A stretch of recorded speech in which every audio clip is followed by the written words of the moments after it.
რა საჭიროა ტვინის განძრევა, როდესაც მზად გაქვს ძველი სქემები. შენი ნახირი სიახლეს არ ითხოვს. პირიქით იძაბება, თუ რაღაცა ახალი გზით მიყავს. რა საჭიროა ახალი ბუას შექმნა, თუ ყავს ვინმე ახალაიას გვარით, რომლის გაშავებისთვისაც შენმა პატრონებმა იმუშავეს 20 წელი. ამჯერად მართალია ყავს მხოლოდ ერთი ახალაია, რომელსაც შეგიძლია რამე შეტენო, მაგრამ ესეც საკმარისია. პროჭორილელთა გლუვი ტვინისთვის მეტი საჭირო არაა. ახლა რას აბრალებენ ბაჩუ ახალაიას? სახელმწიფო გადატრიალების მეთაურობას და რით უმტკიცებენ? 157 ინტერნეტ კონტაქტით მისი სახლის Wi-Fi-სა და ადრე დაპატიმრებული მურთაზოდელავა სახლის Wi-Fi შორის.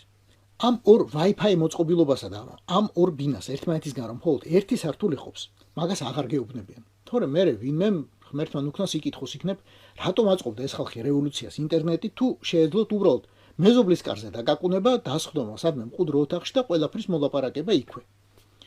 ბორია რუსი იცნობს თავის ნახირს. თავის დროზე დააჯერა, რომ ახალაიებს ზუგდიდის სახლის აივანზე მგელი ყავდათ დაბმული და სააკაშვილის მოწინააღმდეგეების ხორცს საჭმელდნენ.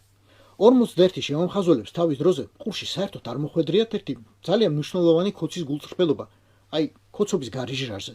როდესაც ახალაია მორიგ ბრიყულ ბრალდებაში გაამართლა მორიგმა სასამართლომ.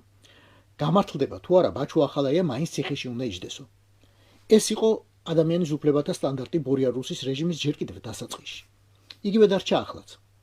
დავამტკიცებთ რამეს თუ არა უნდა იჯდეს, ხოლო თუ ჩაჯდომას არ მოინდომებს, მოვანდომებთ ცოლის თავისუფლების სანაცვლოდ.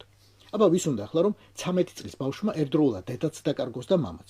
თვეში ერთხელ ნახოს და ისიც მხოლოდ შუშისა და გისოსებს მიღმა. ხო და დაიბრალებს ბაჩუ, აბა საწავა. მაგრამ არ დაიბრალა ბაჩუ ახალაიამ, არ შეიტენა და ამ ყველაფერზე პროცესზე იყვირა, სანამ საზოგადოებისთვის დახურავდნენ პროცესს. ირაკლი კობახიძეზე დაიკიდა ეს ბრალდებები მოსამართლემ. არც კი მოусმინა, მაგრამ რეჟიმს საფიქრალი მაინც გაუჩნდა. რაქნას მისი მეუღლის საქმეზე. ანი ნადარეიშვილი დააკავეს, მერე გამოუშვეს, მაგრამ ბრალდებული სტატუსს არ უხსნიან. რა იცი როდის გამოგვადგებაო. საქმე და მომავალი პროცესები დაიხურა. ახალაიამ პროტესტის ნიშნად უარი თქვა საერთოდ მონაწილეობაზე.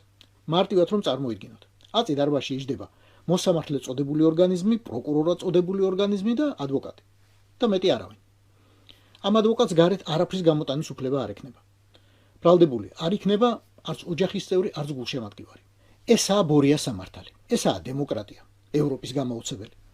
ნურაფერს ახალსა და კარგს მისგან ნუელით. ელოდეთ მხოლოდ სუსის მორი განცხადებას, მაგალითად, რომ ჩხრეკის შედეგად ამოღებულია ერთი ერთეული მგელი და 10-ეული ან 100-ული თავისქალა და მენჯის ზვალი, რომელიც წინა ხელისუფლების ოპონენტებს ეკუთვნის. ასევე 26,000 საჯიში ვაშკაცის ჯიში და ჯილაგი, რომელიც 2012 წლიდან ინტენსიურად იძებნებოდა.